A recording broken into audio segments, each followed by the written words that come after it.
India की एक और फिल्म इंडस्ट्री में अब मी टू मूवमेंट की शुरुआत हो चुकी है। आपको बता दें कि मी टू मूवमेंट 2018 में जब बॉलीवुड इंडस्ट्री में आया था, तब कई बड़े नाम इसमें आए थे और कई लोगों की असलियत सामने आई थी और लोग शॉक थे कि ये लोग ऐसी हरकतें करते हैं। इसमें काफ़ी बदनामी मिली आलोक नाथ को और साजिद खान जो डायरेक्टर है उन्हें।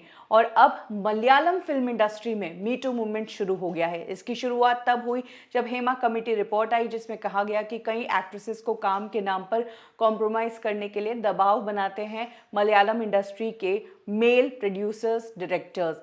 और अब एक एक्ट्रेस है जिसने सीधे तौर पर एक प्रोड्यूसर पर इल्ज़ाम लगाया है कि इस प्रोड्यूसर ने इस एक्ट्रेस के साथ गलत हरकत की थी। इस एक्ट्रेस का नाम है श्रीलेखा मित्रा। श्रीलेखा मित्रा ने बताया कि वो एक फिल्म के सिलसिले में प्रोड्यूसर रंजीत से मिली थी। ये मुलाकात रंजीत के एक फ्लैट पर थी जो एक ऑफिस में बदला गया था और वहां पर कई लोग मौजूद थे। इसी बीच रंजीत फोन पर बात कर रहे थे। एक सिनेमेटोग्राफर जिसे मैं भी जानती हूँ, रंजीत भी जानते हैं, उन्हीं से वो फोन पर बात कर रहे थे और तभी रंजीत मुझे कहते हैं कि लो तुम इससे बात करो फोन पर। और रंजीत फोन पर बात करने के बहाने मुझे अपने बेडरूम में लेकर गए। इस बेडरूम में पूरा अंधेरा था और इसमें एक बालकनी थी।